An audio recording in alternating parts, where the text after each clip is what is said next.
Welcome to the show, everyone. I'm thrilled to have with me today Steve Heathcote from PrimeGlobal. Stephen, hello to you. Hi, Rob. How are you? Good to be here. Thank you. Just for the benefit of people listening that may not have come across you, just tell us a little bit about your background and what you do right now. Yeah, so I'm a chief executive of a global accountancy association called PrimeGlobal. And we are very diverse. We have around 300 members. We're actually, I would say, the most diverse association in the world. We have offices in over 850 locations, all types of practices, sizes, different geographies. And my role really is to make sure I deliver value to all of them. To tell you a bit about myself and how I ended up here, I actually started off with a politics degree, but I've always had this passion of trying to make a difference and being motivated by making a difference. And quite early on in my career, I realized that business is one of the best ways of doing that because it creates jobs, that creates economic wealth.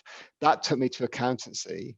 And then I very much, quite early on, actually thought, well, I'm going to make a bigger difference as I have a global role. And so I went off to KPMG and led on their global audit methodology, back to the UK to have a leadership role in the regulator in the UK, into ACCA, which is very global as association. So I guess I ended up here because partly my passion for the profession, but also I have a background of over 25 years now around membership associations in the accountancy profession. So it's quite a nice fit in the PrimeGlobal role. Yeah, and I didn't know that about you, that you had a heritage with politics. And I'm just thinking managing the egos and managing partners and senior people in accounting firms all over the world, that must come in useful from time to time.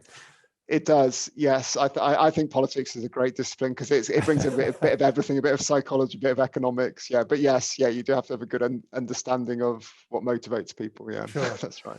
And just to make the distinction, Stephen, just share with us the difference between an association, a network, and an alliance, just for those people that are not familiar with those terms. Yeah. So with a network, it's often very much about a common name. They're presenting themselves, I think, as one into the market. And firms which are part of a network, they often share similar sort of quality standards, similar name. Association is more like they're all very independent firms. They're very proud of their own names, actually. There's a heritage behind most of their names, but they're coming together to share ideas, to help their clients and collaborate where they can. But it's much more about choice in the way they work. And alliance is a difficult term because sometimes that's somewhere in between. Yeah. A network and association is not so defined, but PrimeGlobal is definitely about choice and about bringing people together, helping support each other, a kind of common community of support. And how important is it in these, shall we say, troubled or challenging times that we're in, that firms are not isolated and they do belong to some community, something bigger than themselves? Oh yeah, I mean, this is vital, I think, because yes, the pandemic's had massive impact, but that's really just accelerated trends which are out there already. Automation of accounting services, a shift from compliance to consultancy, and that means for the firms there's massive choices and uncertainty about what do they do as a practice, how do they develop the right skills, what will their clients want in the future. So if you're part of a family where you can actually share ideas, you can see who's the early adopters, who's leading the way, who can you learn from. It gives you that much more confidence. The best thing in leadership is learning from others. Yeah. Not why make all the mistakes yourself or take the risks yourself when you can actually hear from your friends and you can make informed judgments from those people who you trust. So that trusted association, I think, is more important than ever before. It's a really good point. There's so much hype out there and firms are looking for what is the best way to handle this, or how do I deal with this problem, or what are other firms doing that are handling this particularly well? And that must be of real comfort, if you like, to your members. Absolutely. It absolutely is. And I've seen that particularly during the pandemic. There's probably been more interaction across the firms than ever before. In a way, when the pandemic started to happen, from my role point of view, I was a little worried. I think, okay, look, we have events, and that's been central part of what associations do. Yeah. But actually, if anything, the values come across more strongly for the reason you're saying. It's more about having those trusted relationships they could reach out to. And there's been so many of these different forums coming together and working together on how to support their teams, what it means in terms of their business, and actually just having a shoulder to cry on in a way and getting a sympathetic hearing because other people are going through the same thing. Yeah. And that's always very comforting when you know that. Yeah. I want to ask you, looking back over your time, how long have you been in role now? It'll be coming up to 2 years fairly soon, which has Okay. flown by, but it'll be 2 years. Yeah. So what surprised you most about stepping into this role? Has anything shocked you or really overwhelmed you or changed your thinking? I think it's my first move into a chief executive role. And I think, I've been on senior management teams for a large chunk of my career working with chief executives, but part of the team. And I suppose in my head, probably quite naively, I was thinking, okay, well, when you're chief executive, you're going to be in control and you can get the things done and you can, it should be easier to kind of plow through things and lead.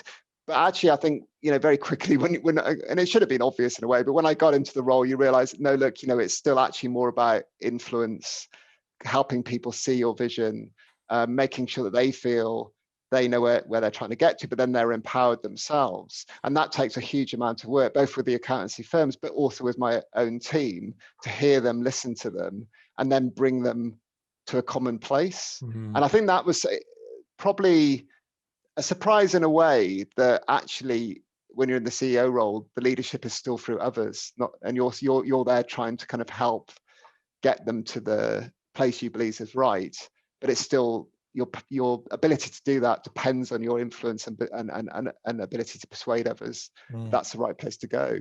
Yeah. And do you sometimes, I'm thinking of an analogy of a football manager, do you sometimes feel like you are a football manager and dealing with your team or your members, that some need an arm round the shoulder and a place to cry, and others need a stern word and a really strong pushback, because they're different personalities in different roles, aren't they? They absolutely are, and you have to spend that time listening to all of them and then make sure it can all come back together in a way that they all complement each other and they can actually understand each other. So some of my role has been, and I guess this would be similar to a football manager as well, depending on the type of manager, if you're sure. Alex Ferguson or not, I guess, but I tend to be more on the sort of collaborative side. So I'm trying to help the others understand other people's needs, and so they can come together more as a team and share experiences and work more closely together. And I'm just thinking of how my wife and I met. We met in a health club and we would both go at 7 o'clock in the morning. And I was the one that would go into the circuit training class with some sergeant major saying, Brownie, give me 10 more push-ups, you piece of dirt, and get told what to do. Whereas Amanda would go off to the gym and the machines and a lycra and look great and do her own thing. And she said, the last thing I would want is somebody shouting at me first thing in the morning. And I thought how different we are and how different we learn and take on information and respond. Yeah, absolutely. And when you're dealing with different cultures, the diversity, and even within countries, actually having that time. So we've just completed quite a major strategy piece of work, but we took time because we didn't want to go out and just say this is the way. We've now spoken to 160 firms, each firm spending a few hours with us, and the end result, you kind of can look at it and say, well, wasn't that kind of obvious? But the point is, everyone's voice has been heard and they can all relate to it and they all understand what it means. And I think that's absolutely critical in an association like this. Very good. Now, I've known you a while. You're an extremely passionate person. You're very positive. I would almost say the light shines out of your eyes when you talk about what it is that you're doing and the difference that you make. So what are you most proud of on your watch so far? Oh, well, definitely for me, what I'm most proud of is winning the award for the most sustainable organization and the best association at the Digital Accounting Forum Awards, which are put on by the International Accounting Bulletin. But they're very, very, very competitive. And well, I was a judge in that. But... You were a judge, yes. You were, and you know how competitive it was with all the associations going for this. But the reason I was proud of it was because I kind of feel PrimeGlobal has been almost like a best kept secret in the profession. You meet the member firms, the staff, the partners, they're so passionate about their clients, and they are very positive people as well. They will work together, they collaborate, there's lots of friendships. And for my team, they give everything to support them. So I felt by being able to kind of put a spotlight on that, it's given them the recognition they deserve. So I was just so proud that I could actually go back to both the members and the team and say, look, that you deserve this. This is for you. So that's definitely the moment I felt the best, really, so far in this role. And you're right, you want it for them, don't you? It's not so much for you and your ego, but you see how hard everyone works behind the scenes. Yeah, that's absolutely right. And I think that's a key for leadership. The leadership is actually about others and how you make them feel and what they achieve and what they can do and the potential they can realize. But when you see that coming through and you see what it means to them, that's more important than, ultimately it's more important to people than a bonus or a salary increase. So they actually do feel they've made a difference and they've been recognized for it. Well, that's a recent success for you. Let me just take you forward 10, 20 years. You still look pretty young. You've got very few gray hairs and wrinkles. In terms of legacy, what do you think people will say about Stephen Heathcote when you're gone? Or what do you want them to say? Yeah, I'd actually, it goes back to that point, really. I'd like them to look at PrimeGlobal and feel that it has really realized its potential and it has brought firms together much more closely. There is this high degree of sharing. The firms themselves feel ready for the future. They feel confident. The staff, the team is working as one. We have very clear direction. That we're anticipating change, we're continuing to change. And that's all about a culture and a way of working. So for me, the biggest legacy is the right culture is there, and that continues the ongoing success of PrimeGlobal. So people wouldn't talk so much about me, but they would be talking about the fantastic culture and direction of PrimeGlobal. And I would know I've made a massive contribution to that and how that's been put together. Yeah. That's very good. So while your ego's feeling quite stroked and your head's big right now, let's talk about failure. Let's talk about when things haven't gone right. Can you think of an experience, an initiative or something where you failed, you got it badly wrong? And what did you learn from it? Yeah, it's just a great question. I think often failure, it's not so much you have a catastrophic failure. It can happen, okay. But in a way we fail every day in different things, and it's how you learn from them. But I can think as for me, probably one of the big learnings is managing my blind spots. And my blind spot actually can often be about leadership, that because I am passionate about something and I really want it to be in place, I think it's in place. So it's kind of like a bias, and that's happened to me before. I'm thinking of a time when I was leading the implementation of quite a large CRM system over in a large organization, and I had everything in place, the controls, the processes. I was tracking compliance. Every day I get my reports and they come back and say, yeah, people are using the system now, they're ticking the boxes. And it was actually an independent advisor came in and they went around talking to everyone and they said, they don't believe in it, that you haven't won their hearts and minds. So yeah, sure, they're ticking the boxes, but that CRM system has got so much value in it, but they don't actually see that. They just think they're meeting their compliance requirement. And I think for me, I just realized that actually you need this outside in view. You need someone all the time who's going to come and say, this is the real world, this is what we're seeing, and you may not be seeing it. So I do try and do that now. I try and have quite a wide network of different types of people. And in my own team, we'll often bring in member firms and just into our discussion, so they can say to us, well, this is what it feels like to be part of PrimeGlobal. So you don't build up this kind of bias, this unconscious bias of the world I'd like to be out there, but it may not be out there. And I think I have learned that through some of my, I guess, failures in leadership over the years. Some of them. There are more, obviously, that we could go into. But I'm just wondering what Stephen Heathcote is like when you get told off, when you get that realization. Do you go into assault? Do you get defensive? Do you take it on the chin and put your hand up and say, goodness, you're right? How do you react?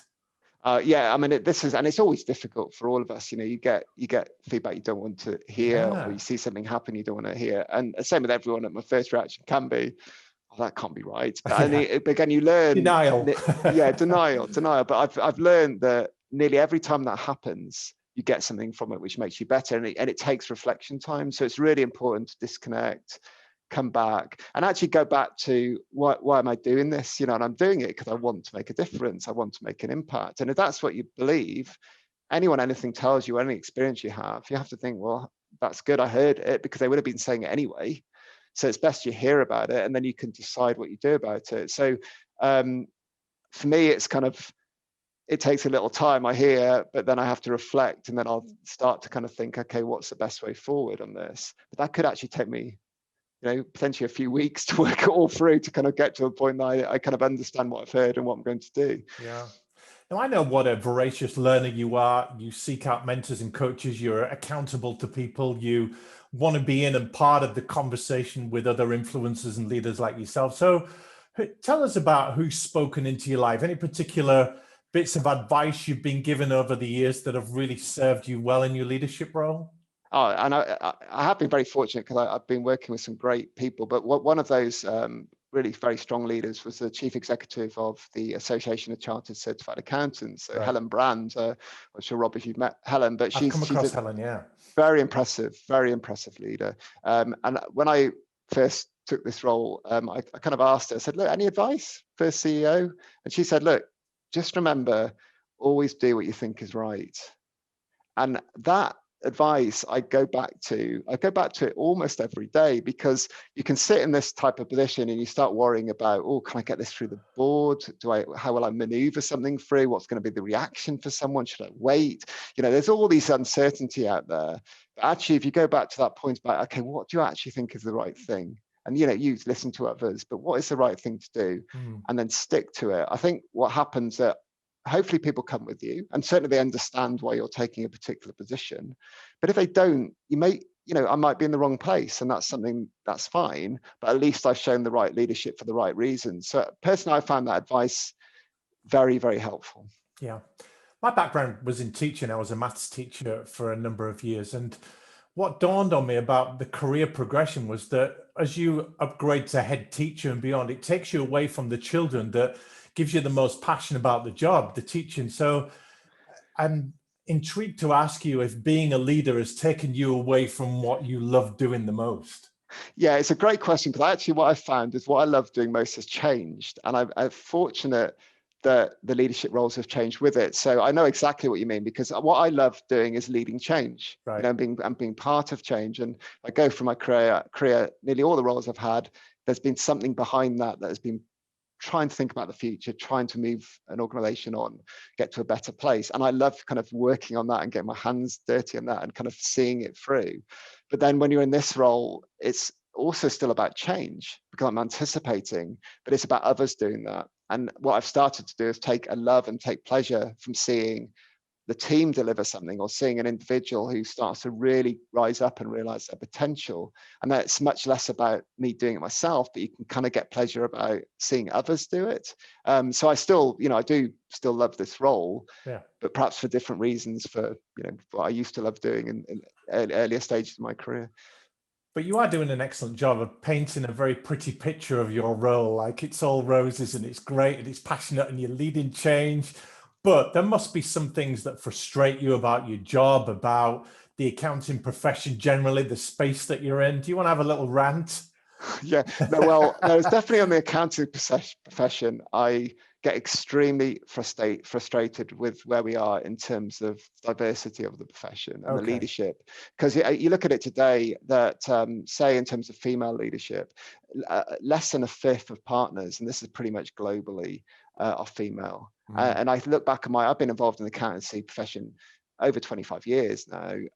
It's not that much change, not really, not in terms of those hard figures. There's been changes, in attitude, but you look at those hard figures, that is not a very good improvement over a 25-year journey. So that is extremely frustrating, because you think about that talent, the capability that's being wasted there, the fact that the profession desperately needs new thinking and creativity, and we're closing that out.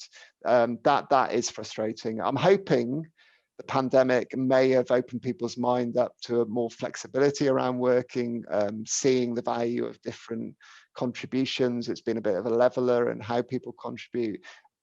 Let's hope that have a long-lasting effect. But it's for me, it's very frustrating part of the profession. We've not been able to make that shift that's required. Yeah, I hear your pain there. But certainly COVID, the pandemic, is accelerating change and bringing to light certain things that were perhaps tolerated or people were complacent about before. Yeah, I think, yeah, absolutely. You know, and we've all met people who are adamant that, you know, if you worked, you had to work in an office, that they were reluctant for certain things perhaps to be automated, you know, moving everything to a cloud. Well, I've always done it this particular way. And I suppose that's another frustration that when I do talk to some partners, and you know, that their belief is it needs to be their way, you know, that's what they're used to, and that can be a frustrating part in the profession, because it does put blinkers up in terms of opening things up and learning from others. But like you say, I think the pandemic has, well, we've seen, a lot of people have said this, you know, we've seen massive amount of change in the course of 12 months, probably more than, you know, 6, 7, 8 years, if it had been a normal time. So we have to think that's going to have quite a fundamental change in the way we go forward as well. What do you love most about what you do? I love most, it probably goes back to when I was talking about teams and seeing people achieve things, and feeling that we've really made a difference with something. So what I love it when there's collaboration and that you see people aligning behind a common goal. So for example, we had a big conference, a virtual conference. It was the first, if you like, full virtual conference, not on Zoom, but on a quite immersive platform just a short while ago. It took a whole team effort to make that happen. And then we got fantastic feedback about it. Right. We're bringing in some new members now. It's involving a number of team members to do that, and that sense of sort of common purpose, and we've done this together, is very motivating. And actually, you know, around my office here, that I have little mementos of things we've achieved over the years in teams that you can just remember, and you say, well, that was a real step forward. Yeah. And that for me is very motivating. I see also a passion in you for developing people. As listeners may know, we ran a series of 24 panels with leaders of global accounting associations. You were a big part of that. But also we went to your bench, didn't we, Steve? We invited the exec team members of many alliances and associations to come on as well as yourself and see what they knew about what was going on. And PrimeGlobal showed up really heavily and showed a lot of strength in depth in how you're developing those leaders. So you must be proud of that. Yeah, absolutely. And I think this again is about leadership. It's kind of, I've learned this. I wasn't always like this, but I've learned it over the years that, you know, part of leadership is putting others on the center stage, you know, because they're the ones who can then get things done. They can bring others with them. You get more impact if you care about the outcome. Then you're going to actually be much more successful if you've got that team around you, rather than them all having to come back to you and kind of get directions. And then what happens if you're not there? You know, so I really want a team that are motivated, feel empowered, and they can deliver. So it's fantastic that you gave them that opportunity. They enjoyed it, but they also were exceptionally good on the panel. But if you look at your peers, Stephen, you must see chief execs and leaders in your position that don't like to give the limelight away to somebody else because it's more about them than the team. Yeah, I mean, I do see that, and I think I've learned from that as well in a way. And I've mentioned some great leaders like Helen Brand, for example, who I've worked with, and there's been others. And those great leaders, they always lead with their teams, and they always make their teams feel really good about themselves. They always give them opportunities. And then I think about myself, you know, what have I appreciated in my career? It's never been told what to do. It's always been given that space to try something, show some innovation, a bit entrepreneurial really, but within the workplace.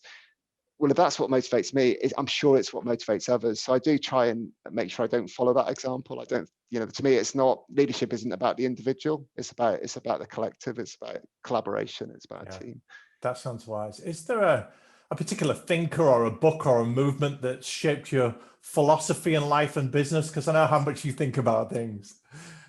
Yeah, well, the book that comes to mind is actually one I've read. It was relatively recently, so it's probably about 2.5 years ago. But I've used it so much. Right. I'd mention it. It's a book called Traction. Have you've come across that? Yeah, I've come across it. Yeah.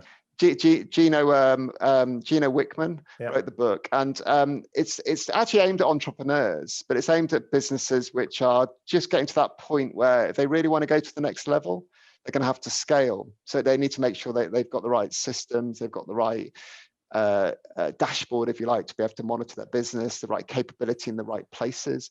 And what the book does is it's a practical guide for everything you'd have to put in place to run a successful business. And that actually works almost in any size of business. So I've been using that with my own team. There's a great, they pick up on the analogy of, I'm sure you've heard it about, you have a jar, you've got your large rocks, you've got pebbles, and you've got sand. The only way you can get everything in the jar is you start with your large rocks, which are your important things. It's a great analogy, isn't it? It is. So, you know, with our team, every quarter we have our rocks. We go for our rocks. It gives us focus, gives us a lot of satisfaction when we achieve them. So there's lots of sort of practical ways of really being clear about where you're trying to get to, and then lining up all your resource and capability behind that. So I'd recommend that to anyone who's in a leadership role and they're managing people, they've got an organization. It's just a very, very good practical book you can pick up and use. Yeah, it's a great shout.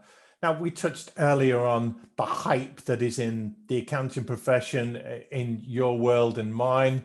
And is there any really bad doctrine or advice you've seen being put out there by individuals or movements that really gets your goat, as we say? I think I'd go back to what I said before, Rob, actually. It's when you do hear the partners basically saying, you know, my experience is the right experience. So they're expecting to get the next level of partners. Well, those people should go through the ranks. They should go off and do the junior work and then pull through. They should work the 12, 13-hour days, just like I did, because that's the way to go. And that's so damaging, you know, because the world changes. Clients need different services. They need more entrepreneurial approaches, more creativity, use of technology. And of course, people want different things. They care about the environment often, you know, care about wider society, making an impact. So the routes have to be very different, but quite often in the profession, we tend to close people down. And I think it's because we can be very regimented sometimes, very structured. Some of the work is very structured, and it just can make people a little bit blinkered. But you see it in some of the partnerships sometimes when that's happening. They're really, again, losing talent. It's making them, makes it hard for the practice to really move on. So yeah, I think again, the pandemic's probably helped because it's probably forced people to make some of the changes they wouldn't have been willing to make without having been put in this circumstance. You bring up a really good point. When I talk to firms about succession and talent, these senior partners feel that sense of entitlement that I served my time and so should you. So we're going to chain you to a desk for 10, 15 years and then you might be partner material. And that's just not how it works now, is it? No, it's not. And then, they're reluctant to promote people because they think they'll leave, you know, so it takes a totally different mindset to kind of see things from the perspective of the next generation coming through. And then what can you learn from that? And when you see the firms doing that, it can be very, very successful, the model. Yeah. But yeah, we have to be open-minded. Well, Stephen, this is brilliant. Some of the leadership insights you're sharing with us are fabulous. If people are intrigued by what you're doing at PrimeGlobal, want to look at membership or just have a conversation with you, pick your brains on leadership, or maybe want to be a part of what you're doing, what's a good way for them to reach you? Well, absolutely directly via email. Just like all my contact details are up on the website. I'm very happy to share that. I've always liked talking to people about different things because that's how we learn. That's how I learn as well. Please have a look at what we're doing. We do a lot of work around good practices and sharing. So being part of that, you know, it's not just about PrimeGlobal members. This is about changing the profession overall. So it'd be great to talk to people about that. And we work in partnership and collaboration with so many different organizations. It'd be very happy to have those conversations as well. That's great. And in closing, share with us for the upcoming leaders, if you like, the people that are listening to you and think, oh, I'd love to do what Stephen Heathcote's doing. That sounds like a great role for me. Let me aim towards that in my accounting role. What one piece of advice would you give to them to help them cope and really accelerate their progress? Yeah, I mean, I think I'd go back to be clear about why you're doing it. It's just the test about, can you look in the mirror and think, well, who am I? What do I stand for? So I think, you know, that's why do you want to take on the role? You know, so for me, that's all about the difference I can make, the impact I can make, my belief in the positive force of the accountancy profession. So if that's who I'm seeing in the mirror, everything I do is building around that. If you want to do this role because it's about just having CEO in your name, or being on the front stage yourself, or it's about your ego, it's not the right to me, that's not going to be the right path, and you probably will not end up being an effective leader. So I think that constant test of look in the mirror, who do I want to be, where do I want to go, and why, and being very comfortable with that is probably the best advice I could give someone. That's so good. Stephen Heathcote, Chief Executive of PrimeGlobal. That's been superb. Thanks so much for your time today. Thank you, Rob. Thank you for the opportunity. You've been watching or listening to the Accounting Influencers podcast featuring hosts Rob Brown and Martin Bissett, with key interviews, what's working in the accounting profession, and news from the accounting and fintech world that helps you do your jobs better. We go out to 144 countries, over 20,000 unique listeners with 100,000 downloads, and it is accredited for continued professional education and development. Thank you for tuning in.